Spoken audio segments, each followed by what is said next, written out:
嗨，大家好，我是康平叔，今天是2026年6月5号。這一期咱們繼續聊聊伊朗，聊聊中東，聊聊波斯局勢。今天是美國和以色列對伊朗進行混合治療的第98天，也是哈梅內伊升天的第98天，同時也是穆吉塔巴哈梅内尔人间蒸发音信全无的第98天。到了第98天，依然是中東的局勢變幻莫測。特朗普一面釋放緩和的這種信號，甚至說不排除簽協議的時候要跟這個穆吉塔巴要會面，這種緩和的姿態。但實際上這個諒解備忘錄似乎就走入了一個死胡同。為什麼說叫走入了死胡同？伊朗方面現在是要求在整個戰線，也就是說在代理人武裝，比如說黎巴嫩真主黨這兒全部實現停火，要放到一起談。而這個以色列繼續在黎巴嫩南部發動軍事行動，而且愈演愈烈，打的這個真主黨是抱頭鼠竄，所以這個伊朗是惱羞成怒，揚言不談了。這個確實讓特朗普感到很被動，因為特朗普剛在上個周末是吧，興沖沖的在這個諒解備忘錄裡面又加了3個必須，感覺勝券在握是吧？如果3個必須伊朗人同意了簽了，那我協議停火協議諒解備忘錄就比那個奧巴馬的要高明不知多少倍，大概這意思。結果這不是節外生枝嗎？朗子說了，如果以色列繼續向這個黎巴嫩進軍開展軍事行動，那我們就不談了。所以特朗普一怒之下打電話痛罵這個內塔尼亞胡，雙方已經承認了，內塔尼亞胡也不否認被特朗普罵了，特朗普也承認了他確實罵了內塔尼亞胡。但是罵一頓沒有用，因為這個涉及到國家利益，跟你罵不罵沒關係。特朗普說他已經給黎巴嫩打了電話，黎以停火，馬上就實現。而這個黎巴嫩今天也發了一個新聞，黎巴嫩總統稱停火獲批後24小時內可實施。根據美國、以色列和黎巴嫩6月3日的聯合聲明，確實美以和黎巴嫩達成了一致，說以色列和黎巴嫩同意實施停火。但是你這3人在一起談的挺好，有什麼用呢？那玩意還有一個叫黎巴嫩真主黨的，人家也沒上桌，在桌子下面，你們這3人在這聊得挺好，說達成停火，那真主黨他還繼續要開火啊。好，他有個前提，叫黎巴嫩真主黨要停止開火，並從利塔尼河以南的黎巴嫩南部地區撤出武裝人員。對此，黎巴嫩總統奧恩4日表示，一旦獲得最終批准，黎以停火協議可在24小時內開始實施。奧恩表示，該協議是最後一次機會，並警告如果錯失這一機會，各方都將承擔相應責任。我給翻譯一下，也就是說讓黎巴嫩真主黨要從黎巴嫩的南部，也就是什麼利塔尼河以南，也撤出武裝部隊，你的武裝人員全部撤出，那麼以色列和黎巴嫩這個停火就實現了。那問題是，人家黎巴嫩真主黨為啥要從利塔尼河以南撤出？為啥？這個黎巴嫩真主卡西姆4日表示，他說停火必須全面，不能將黎巴嫩南部與黎巴嫩其他地區區別對待，把解除真主黨武裝作為任何協議的基本目標，都意味着削弱黎巴嫩力量，並對堅持抵抗的黎巴嫩人構成深層性威脅。也就是黎巴嫩真主黨說了，他也不打算從這兒什麼撤出武裝人員。好了，這個事情現在就這麼蹊蹺。以色列說了，你黎巴嫩真主黨你不開火，我就不打了，維持現狀。但是伊朗革命衛隊他又表態了。伊朗最高領袖軍事顧問雷扎伊4日警告稱，如果以色列向黎巴嫩貝魯特南郊方向推進，伊朗所有的導彈將會蓄勢待發，此舉將讓以色列承受巨大代價。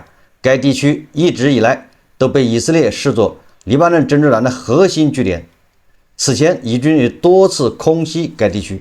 這個都好說，這一塊就貝魯特的南部，以色列已經說了，給特朗普面子，暫時停止軍事行動，但是前提是黎巴嫩真主黨你不能再挑釁了，不能再發射火箭彈。伊朗伊斯蘭革命衛隊關於黎巴嫩地區和平的聲明說，地區不會在猶太復國主義者從黎巴嫩被佔領土撤軍之前實現和平。黎巴嫩人民是伊斯蘭烏馬的驕傲和地區人民尊嚴的象徵，我們將全力以赴支持他們。地區不會再從黎巴嫩被占領土撤軍之前實現和平。什麼意思？是伊朗伊斯蘭革命衛隊現在得寸進尺，不僅要求在黎巴嫩南部實現停火，還要以色列軍隊你要撤出黎巴嫩南部。你說這個就夠嗆了。特朗普可以打電話，可以摔茶杯子，可以拍桌子罵內塔尼亞胡，那也只能說阻止內塔尼亞胡進一步軍事行動，說你停一會兒，你不要再打黎巴嫩的首都就是貝鲁特那個地方的真主黨据點，你不要进攻了，你歇會兒，对吧？咱這兒正在談判，就這意思啊。但是你還能打電話罵這個內塔尼亞胡，讓他撤軍嗎？說你占領的這地方你得撤回去，這個特朗普做不到，臣妾做不到，所以這個伊朗人你看看叫得寸進尺了。他的言下之意就是你以色列要不从黎巴嫩南部要撤出，那這沒法和平，還得打。你只要沒法和平還得打，那意味着美國和伊朗的協議還得擱置，還得停在那兒。你看这不就成了一個死結嗎？而且在以色列和黎巴嫩在華盛頓再次簽訂停火協議後，聖城旅指揮官卡尼就懷疑他是間諜叛徒，摩薩德的這個間諜，就當然懷疑这卡尼。他表示支持真主黨是一項職責，並承諾黎巴嫩的抵抗很快將看到成果。也就是當伊朗、美國這些外交官討論停火、緩和局勢之際，毛拉政權最強大的伊斯蘭革命衛隊的這聖城旅指揮官還在談論摧毀以色列，讓以色列去死，就這意思。那你說，對吧？歸根結底，你簽這樣的停火協議有啥意義啊？有什麼用呢？而且讓人感到滑稽可笑的是什麼呢？滑稽可笑的是，以色列每次簽協議是跟黎巴嫩政府、美國斡旋，這兩方談挺好，但是黎巴嫩政府他也約束不了黎巴嫩真主黨，你說這不就扯嗎？黎巴嫩真主党背後是伊朗伊斯蘭革命衛隊，所以說特朗普說他打電話給黎巴嫩跟以色列已經同意停火，有啥用？所以說特朗普心心念念的諒解備忘錄，雖然加了3個必須，雖然特朗普已經看到了勝利，是吧？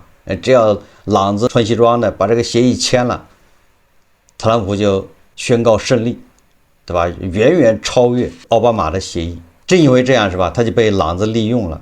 當然了，這個特朗普一向是不着調。為什麼說不着調？說你也不要從他說什麼上面發現什麼他的下一步行動。特朗普一個特點，也就是他真的叫囂着要打的時候，反而是不會打。叫囂的越激烈的時候，什麼再給你1天時間，再給你24小時，再給你7天時間，把伊朗炸回石器時代，人類歷史上最大的轟炸等等，什麼恐嚇的詞都用。但這個恰恰說明特朗普恐怕不想打，只是言語威脅恐嚇到極致。但是特朗普和風細雨不提打仗的時候，反而是最危險的時候，那保不齊他就給你來一下。所以說特朗普這個人叫不講武德啊，就這意思啊。那邊在跟伊朗談判，周五剛談判完，周六早上把人家給炸了，把他們的這種高官給送走了，這不就是不講武德嗎？周五還在談判，周六就把人炸了。前幾天剛給委內瑞拉的馬杜羅打完電話，安撫人家，讓馬杜羅寬心，該吃吃，該喝喝，該睡睡，不要緊張。結果沒過幾天，半夜把人捉了。你說這都是特朗普幹的事。所以說特朗普越是和風細雨，越有可能要動手。他越是說要打，越是說要給24小時，給3天時間、1周時間，反而恐怕就是恐嚇。特朗普4日在白宮對媒體記者表示說，如果美國與伊朗達成協議，他有可能同伊朗最高領袖穆吉塔巴·哈梅內伊會面。另外，美國若要獲取伊朗的濃縮鈾，無需通過與其達成協議。你看，特朗普又開始胡說八道了，說我要拿到伊朗的合成案，我也不需要跟伊朗達成什麼協議，我直接去拿就行了，你不給我，我就自己去拿。他就這意思。特朗普起初說不希望與穆吉塔巴會面，但隨即又說，如果美伊達成協議，兩人確實有可能見面。他對此持開放態度。他稱自己沒有提議這一會面，但確實有一些人提過。如果這件事發生了，我會保持應有的尊重。被問及伊朗如果打死美軍士兵是否意味着越過重啟戰火的紅線，特朗普說那確實是一個充分的理由。坦誠地說，如果他們真打死我們的士兵，我想我會毫不遲疑地採取行動。特朗普還說，美國無需與伊朗達成協議，即可獲取伊朗的濃縮鈾。如果我們想這麼做，我不認為他們能阻止我們，沒有那個必要。說那些東西已經被深埋封存了，也就是被炸的在花崗岩之下，深埋地下。他稱美國太空軍正密切監視掩埋着伊朗高豐度濃縮鈾的核設施廢墟，如果有人靠近，則會採取必要行動。對此，這個特朗普他還詳細解釋了，他說美國曾考慮秘密派海豹突擊隊等潛入伊朗奪取濃縮鈾，但行動需2周時間，如同在戰區搞大型施工，風險極高。他一想到美軍可能被定點打擊傷亡，便否決了該方案，轉而用轟炸、埋葬等鈾設施，並透露已通過太空部隊強力攝像頭全天候監控。這個特朗普還將這種情況比作卡特第39任美國總統政府時期失敗的人質營救行動，稱擔心會出現類似的結果。記者問他說：“你是否想見伊朗新的最高領袖？”特朗普說：“如果我真的見到了新任阿亚图拉，我將感到非常榮幸。”記者說：“你覺得因為史詩狂怒行動殺了他的父親、妻子和孩子，他會心存芥蒂嗎？”特朗普說：“我會說我不是他最喜歡的人，但話雖如此啊，他可能是個專業人士，也就是人家是個政治家，就專業人士搞政治的，那就是把這些親情的放在一邊。這意思，我不認識他，他可能在某些圈子裡是專業人士，實際上他的名聲很好。你知道，有時候人們說我不好，但很多人說我不好。當然，這完全是錯的，就是特朗普這個語無倫次。實際上，我在腦補特朗普跟這個穆吉塔巴會面的場景。按照以往的這個經驗，我相信特朗普看完美國國務院給他遞交的會見程序、會見安排，估計特朗普就算了吧。為啥？大家都還記得，哈梅内伊人家是神，穆吉塔巴也一樣，伊朗的最高領袖是神，不是普通人。你們這些各个什麼世俗的什麼總統、總理，那都是比他要矮一格。大家見過這個迪保老人去伊朗訪問，坐在什麼地方？一般的這個國家元首會面是吧？但是平起平坐，2個人並排坐在中間，放個小茶幾，2個沙發，2人坐在那兒。有的時候個子矮了點，還拿東西墊一下，顯得自己高一點，是吧？如果想讓個子高的變得矮一點，那就給他做個軟的沙發，一坐就塌下去了，矮半截。但是2個是並排的。我記得這個司令官到哪兒去參加會議，尤其到俄羅斯是吧？他的特勤，他的侍衛。上去連掉地上的頭髮都撿起來，完了之後把那椅子擦了一擦，這個檢查。我說這個什麼意思？就是雙方是平起平坐的，2人並排。但是迪保老人去了伊朗，那人家哈梅內伊是坐在主位，普京是坐在他下手邊，是下級，像個小學生一樣坐在那兒。這個哈梅內伊是神，坐在上面，普京坐在他應該是他的左手邊下面。就像那個皇帝上朝一樣，那皇帝坐在龍椅上，下面排第1的是普京，排第2的是當時伊朗總統萊西，照別人矮3分。人家伊朗的媒體，美西方媒體報出來是全面，整個的一照你就知道，你就比別人矮3分，比哈梅內伊矮3分。但是俄羅斯的媒體他不這麼照，俄羅斯的媒體他斜過來照，這樣顯得感覺好像這個哈梅內伊跟這個普京2個人是並排，這是並排坐着的，實際上不是。所以你想一想，那你特朗普要去見穆吉塔巴。穆吉塔巴坐在主席的位置，坐在那個皇帝那個位置上，完了，你特朗普你坐在下手邊，完了這個佩澤西奇揚陪着特朗普，也坐在特朗普的下邊，那這樣你人俄羅斯的媒體他可以換個角度拍，顯得2個人是平起平坐。你美國媒體這個美國的叫什麼假新聞媒體，華爾街日報、CNN， 他能放過這個機會嗎？那一拍出來，那特朗普那不就是個像個小學生一樣的坐在下面，聽着穆吉塔巴在那給他傳教，對不對？教導他，語重心長。我不知道特朗普能不能接受這種安排啊？你想跑到伊朗去，你跟穆吉塔巴平起平坐是嗎？人家是神好嗎？別不拿村長不當幹部是吧？別拿村長不當幹部，這開玩笑的。所以我覺得特朗普別做夢了。有人說了，那穆吉塔巴能不能破戒呢？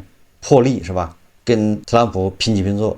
那穆吉塔巴除非在伊朗不想幹了，他在穆斯林裡面他就是神。美國眾議院215票贊成，208票反對，7票棄權表決通過一項與伊朗戰爭相關的戰爭權利決議案。該決議案要求美國對伊朗持續採取軍事行動，需獲得國會授權，限制總統在未經國會批准的情況下發動敵對行動的權利。特朗普發了個帖子做出回應，說昨天在一場毫無意義的投票中，眾議院以4名不靠譜的共和黨人和所有民主黨人的票數通過了限制我戰爭權利的決議，而這恰恰發生在我與伊朗結束戰爭的最後談判期間。誰會做出這種不愛國的事呢？他們明明知道談判進展到哪一步了，民主黨人被特朗普狂熱妄想症所驅使，他們寧願讓我們的國家失敗，也不願讓我取得眾多勝利中的又一場勝利。那4個共和黨人呢？那完全是另外一回事，他們就是嘩眾取寵之徒，他們應該為自己感到羞恥。很有意思，實際上這個眾議院投票對特朗普進行限制，也是美國民主的一部分，是吧？得給特朗普多設一些障礙，掣肘他，這也沒什麼好說的。但是這些能不能束縛住特朗普，這是另外一回事。特朗普他就不是一個循規蹈矩的人。在特朗普第1個任期最後幾天，他發動了佔領國會的這個事情，你說哪個總統能幹出這事？所以說很多人在說特朗普的時候，還在那拿過去的條條框框來分析特朗普，沒有意義。因為特朗普跟美國這前面的所有的總統都不一樣，他不是一個什麼建制派，他是一個純粹的政治素人，沒有當過1天官，他就是一個屢次破產的一個建築商、房地產開發商。在這個特殊的背景下，對吧？他被選上了。他當美國總統之前，他連個科級幹部都沒幹過，他也沒幹過公務員，也沒有幹過什麼議員，都沒有。那現在是他第2任期，人家是叫2進宮，人家已經比第1回呢更加的叫什麼不一樣了。所以說，就不要拿分析民主黨的、分析那些建制派的、分析什麼以前的总統那一套，你來分析特朗普，那只会是頭破血流，你只能說明你這個腦子已經冥顽不化。我不是為特朗普說好話，我只是說現在形勢變了。特朗普剛第2任選舉的時候，他先是跟拜登來掰手腕，後來不是臨時換將換成叫哈里斯是吧？女的掰手腕。我那個時候我是天天看這個媒體報道，我就認為特朗普肯定要輸，因為美國的媒體天天報道什麼 CNN 還是什麼華爾街日報，天天報道特朗普的不行，民調不行，哈里斯受歡迎。結果事實的特朗普是以絕對優勢獲勝，也就是說你已經上過一次當，吃過一次虧了，你為什麼後面還在上當吃虧？大家回憶一下，當時是不是媒体天天報道的都是給我們展现着我們能看到的都是那特朗普輸定了，哈里斯要贏。如果說特朗普是以微弱的優勢獲勝，那我們還可以說這家伙是命好，這家伙，但事實上他是以絕對優勢獲勝的。那你就不能，你就應該对過去那些信息要做檢討，是誰天天給我們灌輸特朗普要輸，哈里斯要贏的？我們所不相同的是，我現在慢慢的要反省這些，但是很多人還在沉浸其中，還在為而反特朗普，這個沒有必要。對特朗普，那是我一直強調，我不是川黑，也不是川粉。特朗普選舉的時候，我是特別希望他敗選，希望哈里斯上台，但是美國人選了他。而且以絕對優勢，那你要反省一下，你錯在什麼地方？你不了解美国，不了解特朗普他的美國的政治生態，你被那個白左媒體給忽悠了。但我看現在還有很多人還在沉浸其中被忽悠，所以我們對特朗普是要看他做什麼，不要看他說什么，說什麼隨便，做什麼，完了做什麼是有利於烏克蘭反抗俄羅斯侵略的，那我們就給他鼓鼓掌。特朗普做的有利於摧毀暴政的，我們也給他鼓鼓掌，這有什麼錯嗎？所以我看網上經常有人留言，我看這些人真是腦子已經可能是被豬油蒙住了，吃得太好。特朗普射日給他鼓鼓掌，唯一遺憾的就是射的還不夠多，射的還不夠堅決，不支持烏克蘭反抗俄羅斯侵略，那我們就批評他，逼澤連斯基投降，我們也批評他。你看特朗普也要射日，這回特朗普把目光轉向了古巴，下一站就是古巴。他說古巴已經崩潰了，等我們先處理完伊朗伊斯蘭共和國的事之後，我們就會來處理這個問題。在回程的路上，我們會做一個短暫的停留，也就是說，他就班師回朝的時候，勝利班師，就是特朗普的意思，路上順手把古巴就給解決了。特朗普表示，95%的古巴人都投票支持他，他不會忘記他们，他們是令人難以置信的人民，充滿活力，富有創業精神。邁阿密一些最富有的人都是古巴裔，我們會好好照顧他們，讓他們回到自己的土地，在古巴進行投資，並與家人團聚。我們已經有非常好的計劃，射日射一個少一個。最後我們再看一看，這正義聯盟大哥現在出來說話了，大哥就中東局勢開始來摘桃子了。俄羅斯外長說，美伊未來協議兼顧伊朗及鄰國利益。俄羅斯外交部長谢爾蓋·拉夫罗夫在聖彼得堡國際論壇期間接受消息報採訪時，拉夫羅夫指出，我們全力支持華盛頓與德黑蘭在巴基斯坦斡旋下終日得以重啟的對話。沙特阿拉伯和埃及也在積極協助推動，確保這一對話持續進行至關重要。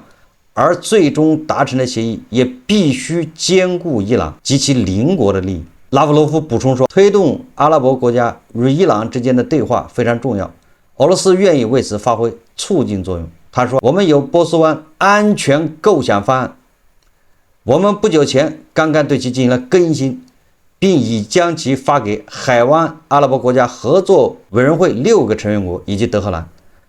拉夫羅夫說，為了促進對話，首先必須徹底排除未來採取任何軍事手段的可能性。